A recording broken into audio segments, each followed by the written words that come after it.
propose d'éveiller vos papilles à présent avec notre gastronome Éric Foguet. Bonjour Olivia. Bonjour Éric. Comme toutes les semaines, vous venez nous présenter votre panier gourmand, Voilà. le panier du marché. Et aujourd'hui, on parle de quoi ? Aujourd'hui, on va être dans la continuité de la semaine dernière. On avait abordé le biscuit avec beaucoup de passion et de croquant. On va comprendre un petit peu notre évolution toujours sur notre belle région des Pays de la Loire avec l'idée du pain qui a évolué parce que les pâtes au levain, c'est ça, la pâte du pain lève, ce qui fait qu'on a du bon pain croustillant. Et puis, il y a eu c'était un foissier, je vais revenir tout à l'heure sur la foisse, vous verrez, qui s'appelait Monsieur Rouleau, qui aurait pu inventer le rouleau à pâtisserie, mais lui, non, du tout. Petite blague matinale, je voulais la faire, alors je me suis glissé quand même. Vous êtes drôle, Éric. Voilà, exactement. Subtil. Merci, Olivia, ça me fait plaisir.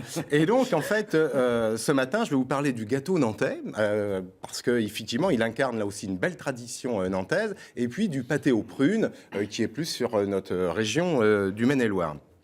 Alors, avant qu'on aborde ces deux gâteaux, je viens d'évoquer la foisse parce que l'évolution d'une pâte au levain, donc d'une pâte à pain pour qu'elle devienne une foisse, on avait des maîtres foissiers. Et pour ceux qui ont une géographie qui ne serait pas approximative, en tout cas sur les Pays de la Loire, eh bien, on a la haie foissière, où l'U est d'ailleurs implanté. Bon, on a d'ailleurs même une belle soucoupe volante sur un rond-point. Eh bien, quel rapport avec le gâteau nantais ?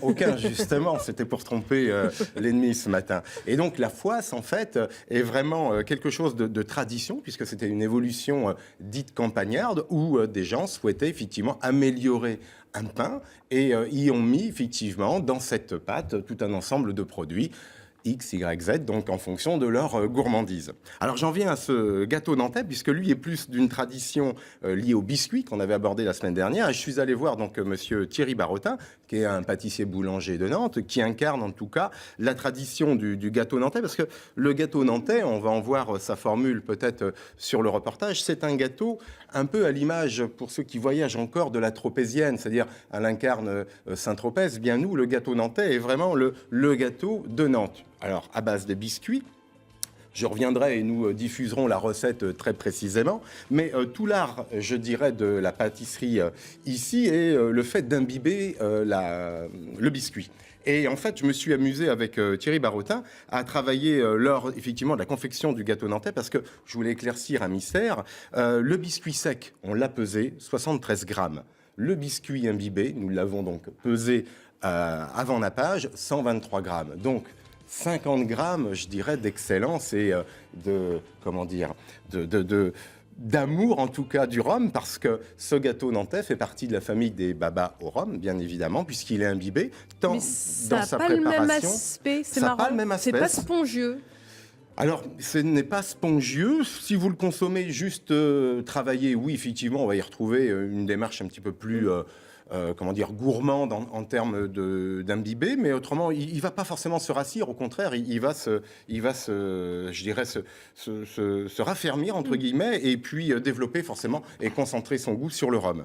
Alors, ça, c'était vraiment notre tradition de biscuit nantaise. Et puis, nos amis d'Angers. Alors, je suis allé voir un monsieur qui s'appelle Fabien Toublanc, à Saint-Pierre-Mont-Limard. Et lui incarne là aussi une vraie tradition, parce que cette fouet qui était née, en tout cas, d'une pâte à levain, les Angevins, en fait, à l'époque de Sainte-Catherine, ramenaient leurs prunes. Alors, j'ai ramené quelques prunes pour montrer qu'on pouvait les mettre en bocaux, mais à l'époque, effectivement, le bocal n'existait pas. Et donc, les familles ramenaient leurs prunes chez leur boulanger.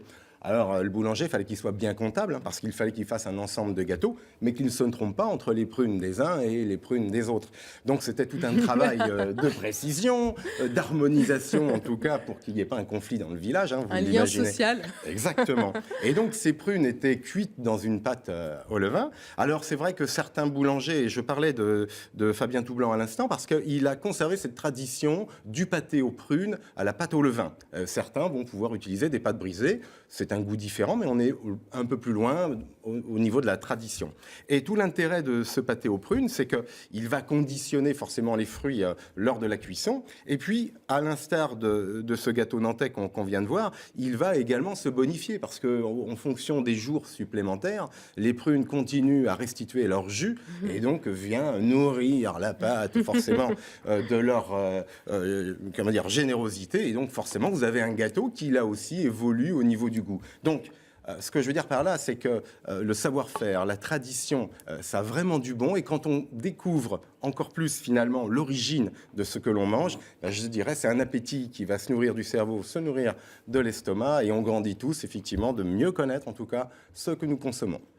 Voilà Olivia pour ce matin, pour cette rencontre je suis gourmande. contente parce que je suis une gourmande et ça donne vraiment envie. Et on parle de quoi la semaine prochaine, Eric? Alors la semaine prochaine, dans 2 semaines parce que c'est les vacances. Ah, voilà, mais je vais vous emmener sur quelque chose de très intéressant. On va parler de restauration collective parce qu'on va se pencher un petit peu sur nos bambins. Qu'est-ce qu'ils mangent, pourquoi ils le mangent, et vous allez voir de choses très très très intéressantes. Super.